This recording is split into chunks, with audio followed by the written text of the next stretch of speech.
Afa'aro Yana.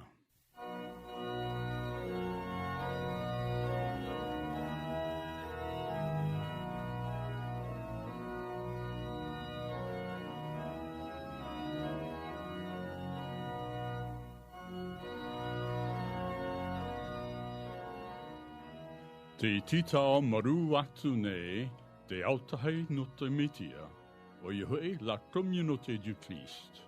Ia oto paatuana, ia whaar o oto, ia yetu metia.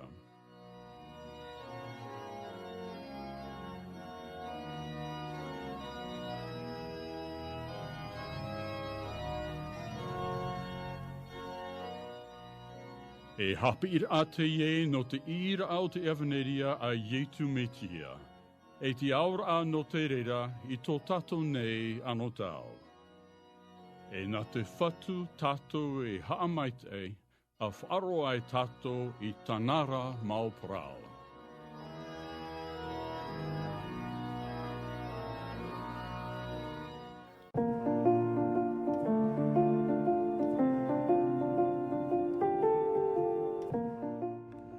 Notre message du jour nous est offert par notre sœur Sylvie Gatata. À tous, nous vous souhaitons de passer une excellente mission en Christ. Bonjour. Aujourd'hui, nous célébrons la résurrection. Dans notre calendrier liturgique, la Pâque est la célébration la plus importante. Célébrer la Pâque, c'est célébrer le plus beau voyage de la création. Un voyage entamé il y a plusieurs siècles par Moïse lors de l'Exode.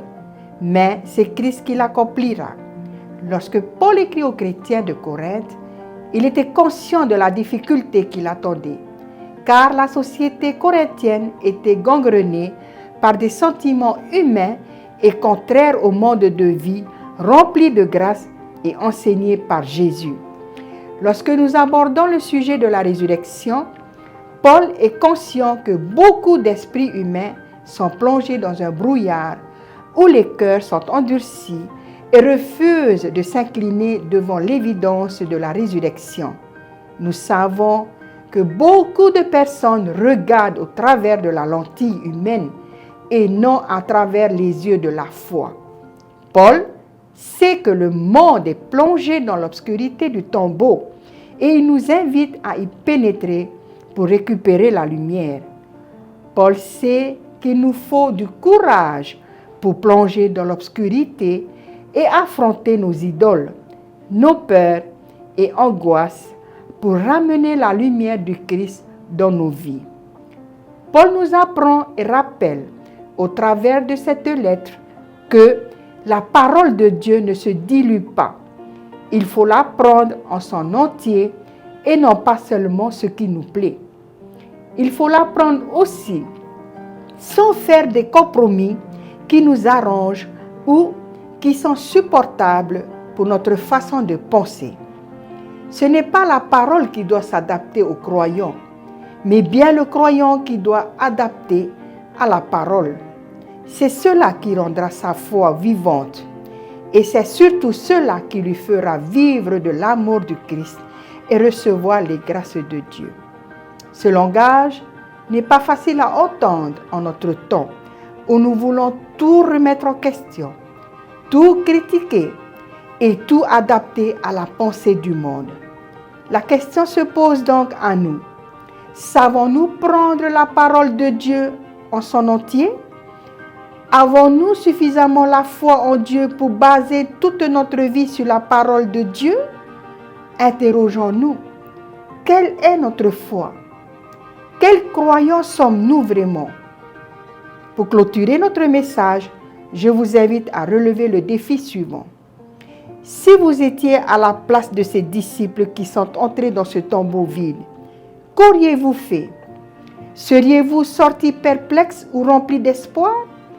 Pour ma part, je sortirai pour annoncer la bonne nouvelle de sa résurrection. Et bien plus encore, je remplirai ce tombeau par des grâces, des louanges et d'amour. Cet amour que Christ a révélé au monde. Et ce tombeau est notre cœur sur lequel Dieu a écrit la bonne nouvelle du royaume.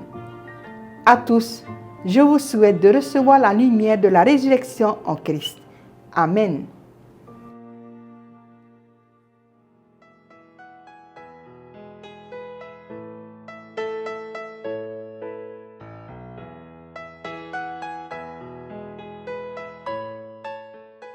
E au mohua here, te maumero no te autahi o te metia, e o tō atu ana e whaaro mai nei, nā roto atu i tēnei poro i, whaari mai tō mātou mana o te iroa i te aumihara, uruhia mā te horoa tai e no te metia.